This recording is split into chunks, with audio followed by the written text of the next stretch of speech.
Before the first shot is fired, a soldier must decide who he is. Most men who walked into the crucible of World War II emerged changed, hardened, hollowed, or somewhere in between.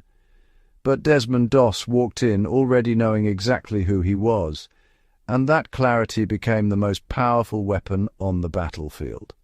This episode of Fieldcraft Chronicles isn't just about one man's faith. It's about the survival instincts, fieldcraft, and raw human ingenuity that kept men alive in one of history's most punishing combat environments, and what modern survivalists and history lovers can carry forward from those blood-soaked ridgelines. The terrain, reading the battlefield like a map. Okinawa in 1945 was not simply a war zone. It was a living obstacle course, designed by nature and fortified by man. The Maida Escarpment rose nearly 400 feet above surrounding terrain, its coral and limestone edges crumbling underfoot in relentless tropical heat. Soldiers who learned to read slope, soil stability, and natural choke points lived longer than those who didn't. The escarpment's layered ridgeline offered natural, defilade, low-ground shielding movement from enemy fire, and seasoned fieldcraft practitioners instinctively gravitated toward these corridors. For today's bushcrafter, this translates directly: always read your landscape before committing to a position or route. The land speaks, you simply have to learn its language. Shelter and cover. Building safety from nothing. When Doss's unit dug in along the escarpment, shelter wasn't comfort, it was mathematics. Soldiers scraped fighting positions into coral earth using entrenching tools and bare hands, piling rock and soil into forward berms that absorbed blast and fragmentation. Vegetation was layered overhead for thermal and visual concealment, while natural limestone overhangs became premium real estate against plunging mortar fire. Doss, moving constantly among the wounded, used terrain shadows and depression angles as his only armor. No rifle, no bayonet, only the landscape itself between him and the enemy. The lesson is ancient and universal. In any survival scenario, your first priority is micro-terrain exploitation. The earth itself is your first shelter. Water and food, surviving on the edge of scarcity.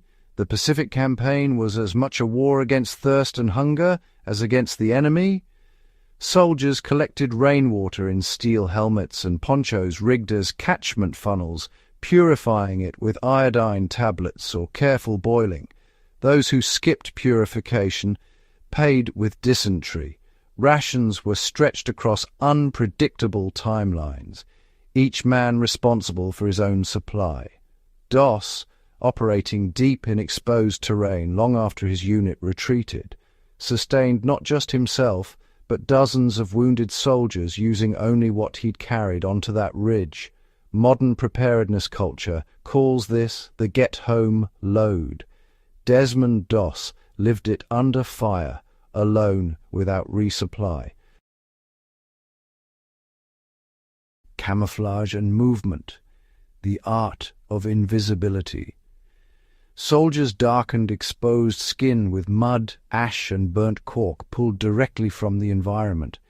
Helmet covers were threaded with local vegetation, broken into asymmetrical patterns to defeat the eye's instinct to recognize outline and symmetry. Movement became fieldcraft. The low crawl, the high crawl, the rush and drop, each calibrated to the specific threat.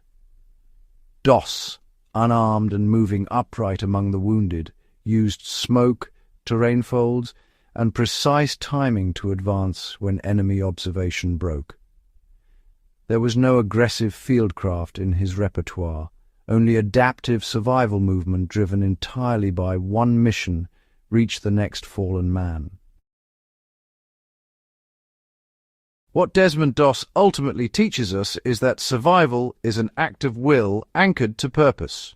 Every fieldcraft skill means nothing without the internal architecture to use it under pressure.